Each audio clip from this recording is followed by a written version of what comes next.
redundant and dilatory because they were already answered in the committee report. If the good lady is not amenable to the committee report, she could just manifest her objection to the committee report or abstention therein. But the committee report, as it is, has already been adopted. I just simply open the floor to further discussion. But the questions of the good lady has already been answered. Now, she has a pending motion. I think, Madam Chair, we should resume the House rules because she has a pending motion.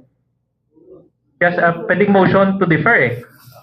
We have to act on the motion to defer. So I think, Madam Chair, if I may, Madam Chair, move to resume session, Madam Chair, so that we could act on the motion.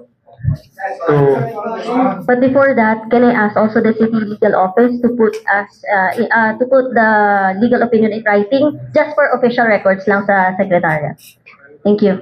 Okay, there's a pending motion and there's a move to resume session. Session resume. Can the good lady reiterate her motion? So, Madam Chair, could we move the passing of the resolution allowing the mayor to sign the memorandum agreement to defer it to our next session? Before the call of vote, Madam, I'll just explain my point. Before we call, because I will move to object, Madam Chair, I would like to manifest my objection. Since under the rules, when you manifest an objection to that, you are given time to deliberate. Madam Chair, with all that is said and done, I challenge this august body. Kung gaduwa-duwa ka mo, kung nakulbaan ka mo sa legality sang ini na proposal, kung nakulbaan ka mo sa tika nga maghatag solusyon sa flooding crisis sang ato na syudad, please, abstain. Kung nakulbaan ka mo, ako as the floor leader, the leader of the city council, of the city council, but not the presiding officer. Nagapaligo na kuya sa mga pahog. Damo na yasang pahog na kasuhay na gina-threaten sa akon bangod ni sa flooding crisis. Huwag ko yung nakulbaan.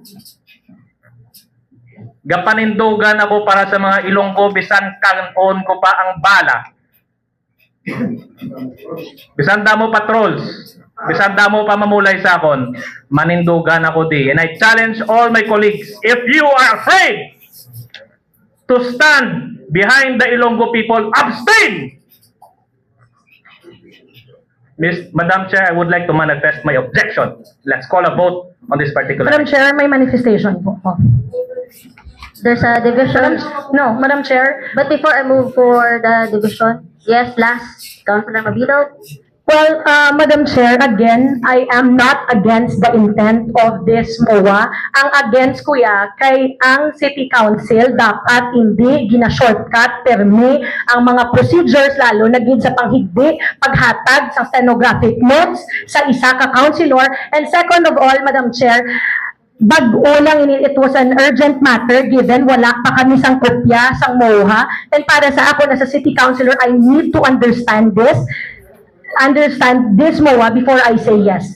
Gapanindugan ako para sa syudad nga dapat hindi selective ang transparency nato, lalo na gid sa tanan nga dokumento. So if we are saying that we are for transparency, dapat hindi siya selective. Buhiin nyo ang mga documents nga kinahanglan sang isa ko konsihal para maka-study. Okay, there's a division of the House already.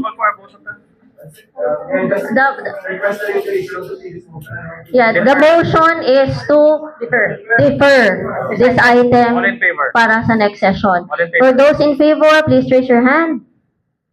Councilor Mabilog, for those not in favor, please raise your hand. So, okay, so those not in favor has the vote for this item. May I proceed? For the motion. May I proceed, Madam Chair? Consider